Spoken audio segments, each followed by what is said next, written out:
Il existe une bataille que presque aucun homme n'ose nommer à voix haute. Une bataille silencieuse, invisible, que beaucoup mènent seuls dans l'obscurité de leur nuit, avec une honte si profonde qu'elle finit par les étouffer. Tu connais peut-être ce sentiment. Ce moment où tu te relèves, où tu regardes ce que tu viens de faire, et où quelque chose en toi se brise doucement. Tu te dis que cette fois c'était la dernière. Et pourtant, quelques jours plus tard, tu recommences. Le cycle tourne. L'espoir s'effrite. Et tu commences à croire que tu es peut-être condamné à rester prisonnier de toi-même pour toujours. Mais je veux que tu saches quelque chose, avant même que tu continues d'écouter. Ce que tu vis ne fait pas de toi un monstre. Ce que tu traverses ne fait pas de toi un homme perdu sans retour. Et ce que tu ressens en ce moment même, cette douleur mêlée de honte et d'espoir fragile, c'est peut-être le signe le plus puissant qu'Allah ne t'a pas abandonné. Reste avec moi jusqu'à la fin de ce rappel, parce que ce que tu vas entendre pourrait changer ta façon de te voir, de voir cette épreuve, et de voir Allah, pour toujours. Et avant d'aller plus loin, prends un instant pour envoyer ta prière sur le prophète Mohammed, paix et salut sur lui. Ce simple geste du cœur ouvre des portes que tu n'imagines pas. Si cette vidéo te parle, si tu sens qu'elle peut toucher quelqu'un que tu connais, abonne-toi, laisse un like, et partage-la. Tu ne sais pas quelle âme en a besoin en ce moment précis. Revenons maintenant à cette question que beaucoup d'hommes se posent en silence. Pourquoi Allah m'éprouve-t-il avec ce désir si intense? Pourquoi est-ce si difficile à contrôler? Pourquoi, même quand je fais tout ce qu'on m'a conseillé, les douches froides, l'éloignement des mauvaises fréquentations, le jeûne, l'évitement des déclencheurs, ça revient toujours avec encore plus de force? Ces questions ne sont pas des signes de faiblesse. Elles sont les signes d'un homme qui cherche vraiment à comprendre. Et c'est précisément là que commence la vraie réponse.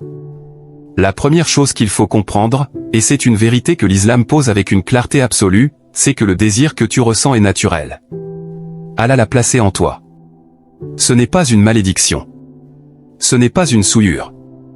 Ce n'est pas la preuve que tu es fondamentalement mauvais. Le prophète Mohammed, paix et salut sur lui, l'a lui-même reconnu dans un hadith authentique lorsqu'il a dit que parmi les choses de ce monde qui lui ont été rendues aimables, il y avait les femmes et le parfum. Ce n'est pas une anecdote banale. C'est une leçon profonde. Le meilleur des hommes, celui que nous aimons plus que nous-mêmes, reconnaissait publiquement l'existence de ce désir. Il ne le cachait pas. Il ne le niait pas. Il le plaçait simplement dans son vrai contexte. Pense maintenant à Adam et Ève, que la paix soit sur eux. Allah les a installés au paradis. Il leur a tout offert. Tout, sans limite, sans restriction, avec une seule frontière. Ne vous approchez pas de cet arbre. Pas seulement ne le touchez pas. Ne vous en approchez pas. Et dans ce commandement se cache une sagesse immense que les savants ont explicitée à travers les siècles. En islam, il existe ce principe de fermer les portes qui mènent à ce qu'Allah a interdit. Parce qu'Allah connaît la nature humaine. Il sait que l'homme ne tombe pas d'un coup dans le haram.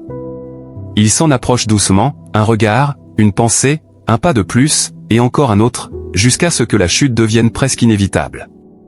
Et le prophète, paix et salut sur lui, l'a explicité avec une précision qui donne à réfléchir. Il a dit dans un hadith authentique qu'il est écrit pour le fils d'Adam sa part de zina, et que la zina des yeux c'est le regard, la zina de la langue c'est la parole, et que l'âme désire et aspire, et que les parties intimes confirment ou infirment cela. Tu vois? Ce n'est pas le regard en soi qui est le problème ultime. C'est ce que ce regard ouvre comme chemin. C'est là que tout commence. Et c'est là que tout peut être arrêté.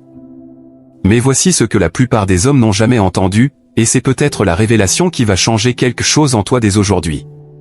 Ce désir n'est pas seulement naturel. Il est aussi neutre. Il n'est ni bien ni mal en lui-même. Il est une matière brute qu'Allah t'a confiée, et c'est toi qui décides comment tu l'utilises. Le prophète, paix et salut sur lui, a dit dans un hadith authentique que dans vos rapports intimes avec vos épouses, il y a une aumône, une sadaka. Les compagnons, étonnés, ont demandé comment le fait d'assouvir son désir peut-il être une récompense?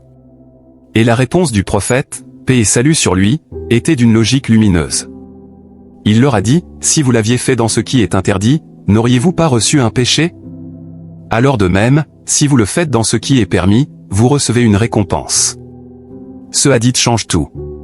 Parce qu'il dit que ce désir, quand il est orienté vers ce qu'Allah a rendu licite, devient un acte d'adoration.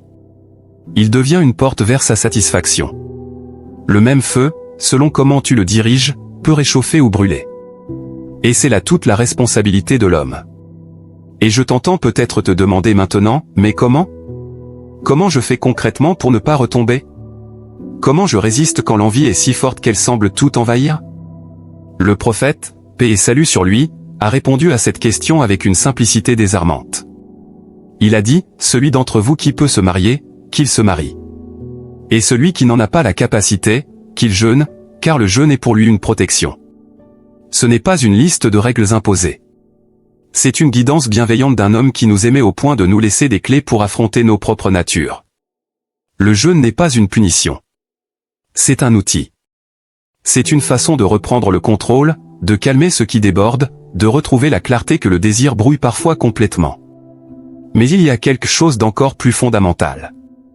Le prophète, paix et salut sur lui, a décrit ce qui arrive au cœur de l'homme quand il est exposé répétitivement aux épreuves et qu'il les absorbe sans les rejeter. Il a dit que les épreuves seront présentées au cœur comme une natte qu'on tresse brin par brin. Chaque cœur qui les absorbe reçoit une tache noire. Et chaque cœur qui les rejette reçoit une tache blanche. Jusqu'à ce que les cœurs deviennent de deux types seulement. L'un blanc et lisse comme une pierre pure, sur laquelle les épreuves n'ont plus d'emprise tant que les cieux et la terre existent. L'autre noir et retourné, comme un vase renversé, qui ne reçoit plus rien, qui ne reconnaît plus le bien comme bien ni le mal comme mal, qui ne suit plus que ses propres désirs comme unique boussole. Et ce deuxième cœur ne s'est pas formé en un jour. Il s'est formé brin par brin, regard après regard, clic après clic, capitulation après capitulation, jusqu'à ce que l'homme ne sente même plus le poids de ce qu'il fait. Jusqu'à ce qu'il normalise l'anormal. Jusqu'à ce que la honte disparaisse complètement. Et c'est à ce moment-là que le danger devient réel. Mais toi qui écoutes encore, toi qui ressens encore cette douleur quand tu tombes, cette honte qui te serre la gorge, ce repentir qui remonte malgré tout, ton cœur n'est pas retourné. Ton cœur respire encore. Et c'est une grâce immense. Le prophète, paix et salut sur lui, a dit dans un hadith magnifique que le croyant a été créé éprouvé, repentant et oublieux. Éprouvé, oui. Oublieux, oui. Mais repentant. Toujours repentant. Et lorsqu'on lui rappelle, il se souvient. Lorsqu'on l'admoneste, il reçoit l'admonestement. Il n'est pas un vase renversé. Il est un cœur vivant, qui lutte, qui trébuche, qui se relève.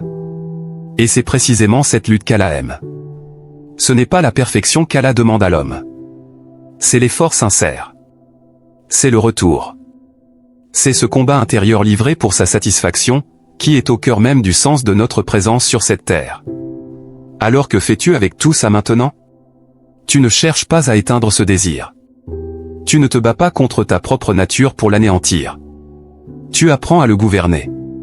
Tu l'orientes. Tu construis autour de toi des remparts que les savants ont définis avec précision. La récitation du Coran qui purifie le cœur brin par brin dans l'autre sens, brin de lumière après brin de lumière. Le rappel d'Allah qui maintient le cœur éveillé et conscient. La fréquentation des gens vertueux qui te rappellent qui tu veux être. L'éloignement des environnements, des écrans, des espaces qui appellent ton âme vers ce qui lui nuit. Le mariage quand c'est possible, parce qu'il transforme ce désir en acte d'adoration. Le jeûne quand le mariage n'est pas encore possible, parce qu'il recalibre ce qui déborde. Et par-dessus tout, la responsabilité. Cette conscience que ce que tu fais de ce qu'Allah t'a donné, c'est ce qui définit qui tu es vraiment devant lui. Tu n'es pas condamné. Tu n'es pas perdu. Tu es un homme qu'Allah éprouve parce qu'il sait que tu peux traverser cette épreuve. Il ne charge aucune âme au-delà de ce qu'elle peut porter. Et cette lutte que tu mènes, même imparfaitement, même en tombant parfois, même en recommençant encore, cette lutte est une preuve que ton cœur est encore vivant. Que Allah te préserve, te purifie, t'accorde un cœur blanc et lisse que les épreuves ne peuvent plus ébranler, te donne la sagesse d'utiliser ce qu'il t'a confié dans ce qui lui plaît, et te comble d'une paix intérieure que rien dans ce monde ne peut t'offrir. Si ce rappel a touché quelque chose en toi, partage-le. Il y a peut-être un frère quelque part ce soir qui en a besoin et qui ne sait pas encore qu'il est temps de se relever. Laisse un commentaire, dis-nous ce que tu ressens, abonne-toi pour ne manquer aucun rappel. Et rappelle-toi que le chemin vers Allah commence toujours par un seul pas, et que ce pas, tu viens peut-être de le faire.